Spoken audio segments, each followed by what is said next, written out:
Hello दोस्तों, मेरा नाम है आदिल और आपका एक बार फिर से स्वागत है आपके अपने यूट्यूब चैनल टेक्निकल आदिल में।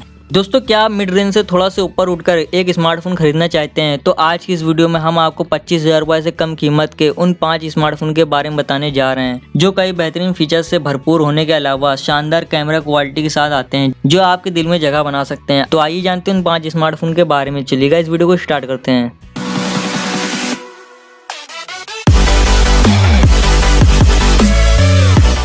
So friend, number 1 Oppo F11 Pro।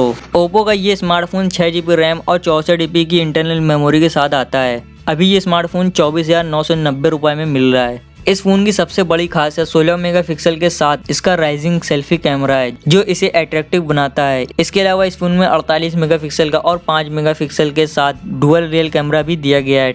Time lapse, slow motion और नाइट स्कैप मोड जैसे फीचर्स इसके कैमरे को बेहतर बनाते हैं। इसकी डिस्प्ले की बात करें तो इस स्मार्टफोन में आपको 1080 2340 पिक्सल रेजोल्यूशन के साथ 6.53 इंच का full HD plus LCD display दिया गया है।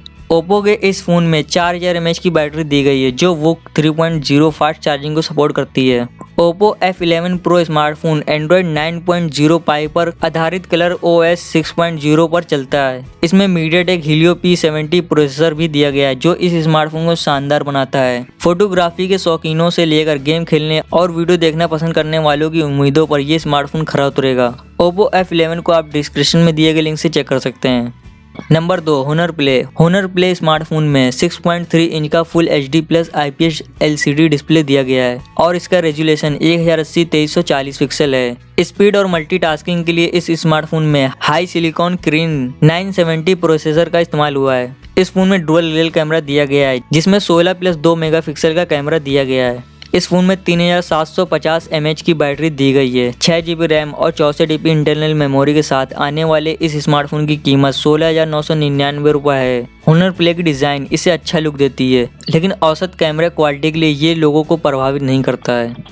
Number 3 Samsung Galaxy A50। चीनी स्मार्टफोन कंपनी को चुनौती देने के लिए सैमसंग भी सैमसंग गैलेक्सी A50 के साथ बाजार में उतरी है। सैमसंग गैलेक्सी A50 में 6.4 इंच का full HD plus 1080 2340 pixel super AMOLED display है। इसके अलावा इसमें octa core Samsung Exynos 9610 processor है और इसमें 4000 mAh की बैटरी के साथ आने वाले ये स्मार्टफोन Android 9 पर आधारित नए वन UI पर चलता है। हालांकि इस रेंज में परफॉर्मेंस के मामले में ये स्मार्टफोन दूसरे स्मार्टफोन की तुलना में थोड़ा सुस्त है। फोन के बैक पैनल पर 25 megapixel plus 5 megapixel plus 8 megapixel का ट्रिपल रियल कैमरा दिया गया है। इसके फ्रंट में 25 मेगापिक्सल का कैमरा दिया गया है। इस स्मार्टफोन की कीमत 19,990 रुपये है।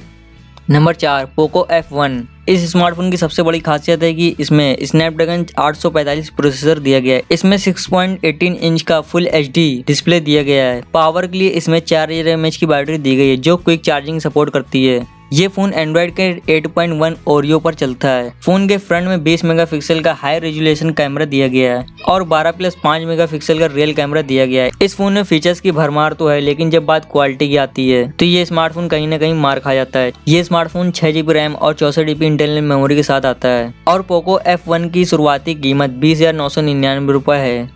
Number 5 Nokia 7.1। पिछले कुछ सालों में स्मार्टफोन के मामले में नोकिया ने भी अपने आप को साबित किया है। नोकिया 7.1 इन्हीं में से एक है। ये स्मार्टफोन Android 9 पाई पर चलता है। इसमें क्वालकॉम स्नैपड्रैगन 636 प्रोसेसर के साथ 4GB रैम दी गई है जबकि इसमें इंटरनल मेमोरी 64GB की है। इसके बैक पैनल पर 12 प्लस 5 मेगापिक्सल के साथ 2 रियल कैमरे दिए गए हैं जबकि फ्रंट कैमरा 8 मेगापिक्सल का है। इसकी कीमत की बात करें तो इसकी कीमत 18,999 रुपये है। वैसे तो Android 1 इस स्मार्टफोन के यूजर एक्सपीरियंस को बेहतर बनाता है लेकिन क्वालकॉम स्नैपड्रैगन 636 प्रोसेसर वाले इस फोन की कीमत थोड़ी ज्यादा है क्योंकि इस प्राइस सेगमेंट में बेहतर प्रोसेसर वाले स्मार्टफोन मार्केट में मौजूद हैं। तो दोस्तों, बेहतरीन फीचर्स और कैमरा क्वालिटी के साथ ये हैं वो 5 स्मार्टफोन जो हमने 25,000 रुपये से कम कीमत में आपके लिए चुने हैं। तो दोस्तों, अब आपको निर्णय लेना है कि आपके लिए कौन सा स्मार्टफोन बेहतर रहेगा जो आपकी जरूरतों को पूरा कर सके। तो दोस्तों, आज के लिए बस इतनी। उम्मीद करता हूँ आपको वीडियो पसंद आई होगी। पसंद आई तो लाइक कर दीजिएगा, इस वीडियो को ज़्यादा से ज़्यादा शेयर कर दीजिए और चैनल पर नए हैं तो चैनल को सब्सक्राइब कर बेल आइकन पर क्लिक करना ना भूलिएगा।